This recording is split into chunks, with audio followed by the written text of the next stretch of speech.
¿Qué tal? Este es el segundo video de la serie del contenido de la materia 1732 Hidrometalurgia. Francisco Magaña Cepeda, el conductor, y vamos a hablar sobre la generalidad del proceso hidrometalúrgico. Primeramente vamos a mencionar que la metalurgia es el área industrial que se ocupa de la extracción de los metales desde fuentes naturales y su posterior refinación a un grado de pureza comercial. La metalurgia extractiva está compuesta por tres áreas: la pirometalurgia, que en términos generales refiere a fundición de metales a altas temperaturas; la hidrometalurgia, que habla sobre metales en soluciones; y la electrometalurgia es la aplicación de energía eléctrica a soluciones acuosas para la obtención de metales puros. Esas son definiciones en extremo simples, en extremo condensadas, y específicamente de hidrometalurgia vimos la definición algo más completa en el video previo, en el 001. Les invito a revisarla si es que hay algún tema todavía pendiente por abordar. Este es un condensado de una tabla periódica en donde podemos ver los distintos elementos, los de interés en cierta medida de carácter industrial, y a su vez de qué manera se suelen presentar. Por supuesto que no es absoluto, pero sí en qué manera se pueden presentar de manera más frecuente el estado de combinación del metal base con un óxido o en su estado en el cual se pueden beneficiar del punto de vista industrial. Por ejemplo, nosotros ven el color que es más rojizo, nosotros estamos viendo que el aluminio, el estaño, hierro, manganeso, cromo están presentes mayoritariamente como óxidos. Carbonatos, los metales alcalino-terros, magnesio, calcio, estroncio, bario, fosfatos, escandio y trilantano. Sulfuros, metales de interés industrial en lo general: molibdeno, cobalto, níquel, cobre, zinc, galio, la plata. La plata también puede estar presente como metal nativo. Y como metales libres: osmio, iridio, platino, oro, paladio, rutenio y rodio. Esto es una guía en lo general. Por supuesto que vamos a poder encontrar sulfuros de hierro, óxidos de hierro, silicatos de hierro, pero este es un panorama general. Y como mencionábamos en la diapositiva, en el video anterior, la caracterización de la especie metálica es lo que nos va a dar la pauta para la selección del proceso. ¿Por qué? Porque necesitamos nosotros definir el proceso que sea mayormente atractivo en términos comerciales. Vemos clasificación de menas metálicas. En términos generales es algo aproximado a la diapositiva anterior. Tenemos, por ejemplo, metales nativos que suelen encontrarse en la naturaleza, por ejemplo el oro, los metales PMG, el grupo platino, eso quiere decir Platinum Metal Group. Sulfuros tiene el nombre común, que en la industria nos vamos a encontrar con que suele llamársele de manera común la calcopirita, por ejemplo, es el sulfuro de cobre con hierro; la calcosita, el sulfuro simple de cobre; esfalerita, galena; pirita de hierro; cinabrio, que es el sulfuro de mercurio, tiende a tener un color rojo; molibdenita, que es sulfuro de molibdeno; la estimita, que es un sulfuro de antimonio. Óxidos: magnetita, hematita, ilmenita, bauxita, casiterita. Son las menas típicas de hierro, aluminio, titanio, cromo, manganeso y bueno, los metales que están aquí nombrados. Los haluros están más asociados a los metales alcalinos y los alcalinoterros, que son producto de depósitos que fueron mares, depósitos salinos y aguas marinas. La salgema, por ejemplo, el cloruro de sodio; la silvinita, cloruro de potasio; la carnalita es con una sal combinada de cloruro de potasio y cloruro de magnesio. Las oxisales pueden estar presentes ya sea como silicatos, fosfatos o carbonatos. Es una interpretación, creo que válida, que darnos cuenta entre más específico sea la especie, vamos a necesitar un proceso específico. No podemos intentar abordar, por ejemplo, la recuperación del berilio de un silicato, de un silicoaluminato, en este caso complejo, a que fuera solamente un óxido. Aquí hay enlaces que tenemos que buscar remover para obtener el beneficio del material que nos interesa, y eso es aplicable no solamente para los silicatos, sino en general para todas las especies que son sujetas del proceso hidrometalúrgico, bueno, del proceso metalúrgico en lo general.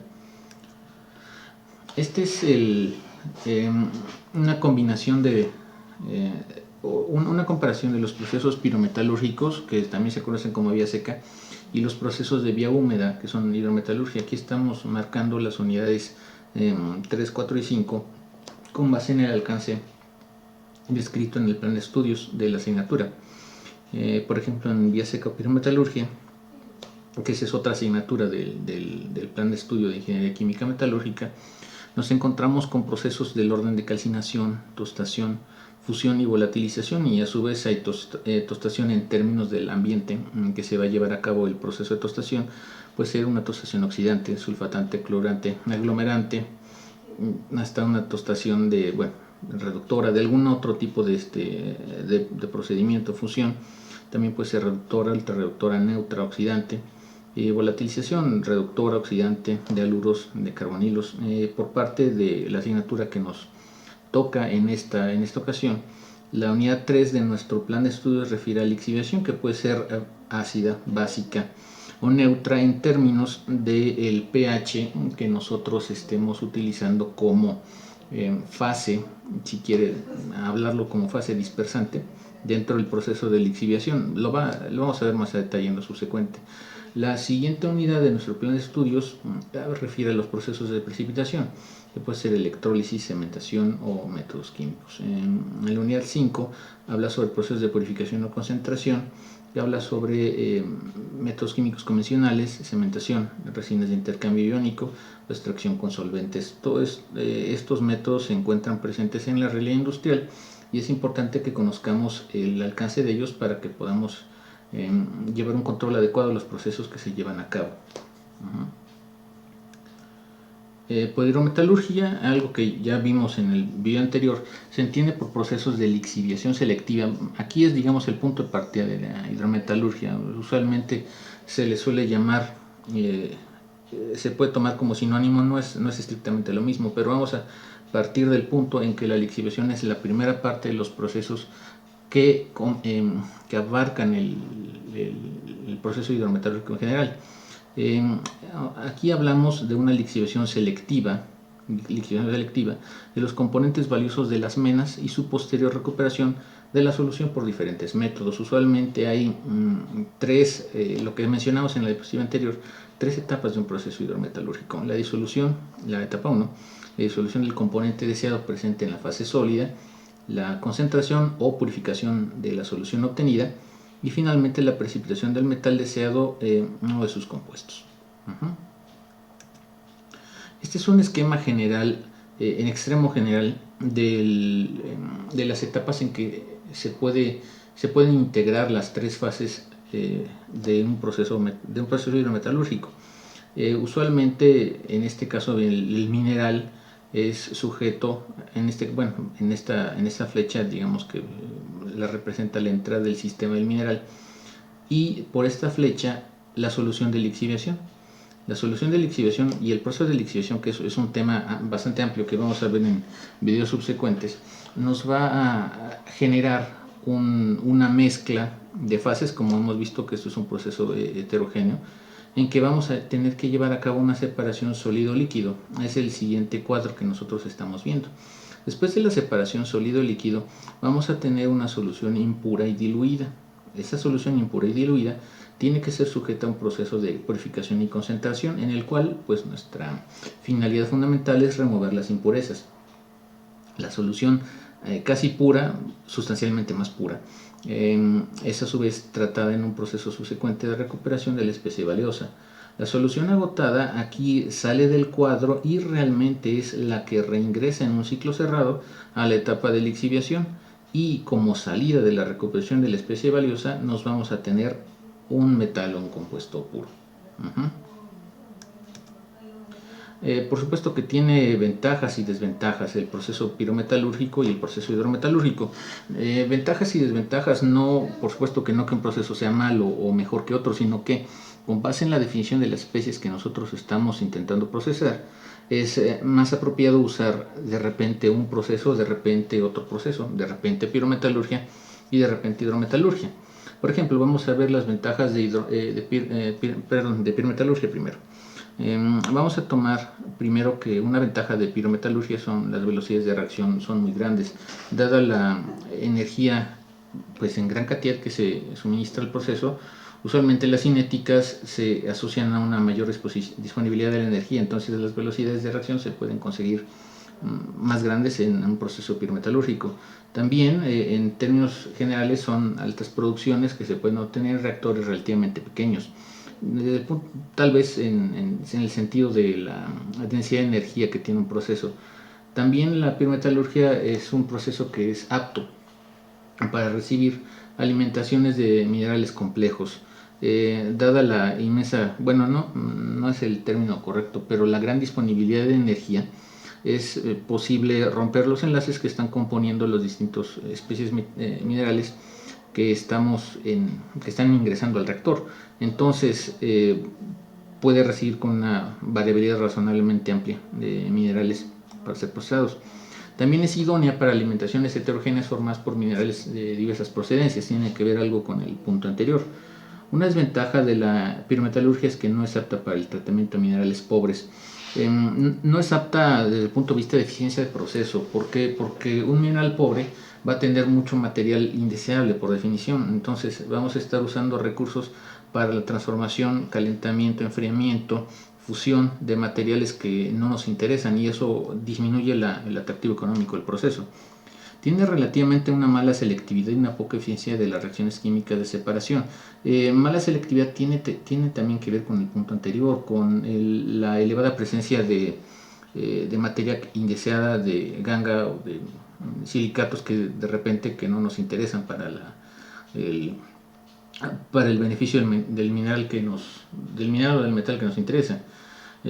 Por ejemplo, los procesos, una desventaja entre comillas, los procesos que transcurren a menudo en varias etapas. Usualmente entre menos etapas tenga un proceso es más fácil de poder controlar. Esto es el principio de mantener todo simple, ¿no? Con la menor cantidad de etapas es más fácil un control. A su vez hay ciertos inconvenientes medioambientales con los residuos gaseosos y el ruido general el que genera un proceso pirometalúrgico. Por supuesto que hay técnicas para minimizar el impacto de sistemas de tratamiento de gases y similares. Como les digo, no es que un proyecto o una área extractiva sea mejor que la otra, simplemente son distintas. De hidrometalurgia, por ejemplo, una ventaja es que puede tratar minerales pobres o incluso marginales con valores muy pocos. ¿Por qué? Porque el punto 2 nos señala que es una alta selectividad y un alto grado de separación de las reacciones químicas. Nosotros, al colocar en un entorno, en un reactor hidrometalúrgico, nosotros tenemos que tener una noción del material que vamos a querer procesar, y entonces, sabiendo qué material procesar con reactivos químicos, por ejemplo, vamos a buscar incidir específicamente sobre ese tipo de material, sobre ese mineral en particular. Entonces nuestros recursos van a ser útiles y van a ir dirigidos a solo la parte que nos interesa, no desperdiciando, por ejemplo, en ganga. Es una alta pureza de los productos, derivado de que solo estamos atacando al producto que nos interesa. Es un control relativamente fácil para optimizar, y la ausencia de polución por gases, porque en las temperaturas pues muy rara vez van más allá de la temperatura de evaporación del agua. Hay algunos fluidos que pueden trabajarse todavía a 100 a 150 grados. La lixiviación a presión nunca va a alcanzar, por ejemplo, temperaturas de 1100 grados, 1200 grados, que son razonablemente típicas en procesos pirometalúrgicos. Por supuesto que tiene desventajas. Las velocidades de reacción son lentas comparativamente con pirometalurgia. Hay poca producción por reactor debido a la posibilidad de que puede tratar minerales pobres o incluso marginales. Es sensible a la variación de la composición de la alimentación, y está también asociado a problemas en la eliminación y almacenamiento de residuos sólidos generados, asociados de nuevo a el material que puede tratar, que al ser pobre pues puede tener una gran cantidad de reactivos, bueno, de estériles, ¿no? Aquí para concluir este video corto, es un recordatorio de los procesos físicos que tiene que tener un material partiendo de una mena, ¿no? Primeramente vamos a tener una mena. Bueno, el objetivo de la molienda es liberar la especie mineral ocluida de la ganga, es separarla de la ganga. Vamos a partir de una mena con procesos convencionales que pues, seguramente han visto en beneficio de minerales o en conminución. tenemos trituración, molienda y concentración. Vamos a obtener de tal manera un cierto concentrado en el ejemplo de cobre, pero por supuesto puede ser de cualquier metal. En este caso nosotros tenemos que tener un balance correcto de qué tanta trituración, qué tanta molienda y qué tanta reactivos estamos invirtiendo para liberar la mayor cantidad de material de nuestro metal de interés para que siga siendo económicamente viable el proceso. Por supuesto que podríamos hacer una molienda ultra fina, gastar energía, pues una cantidad grande de energía en molienda en trituración y con toda la seguridad de que vamos a tener el mineral liberado o el metal liberado, pero pues esa energía puede hacer que el proceso sea o no sea económicamente atractivo.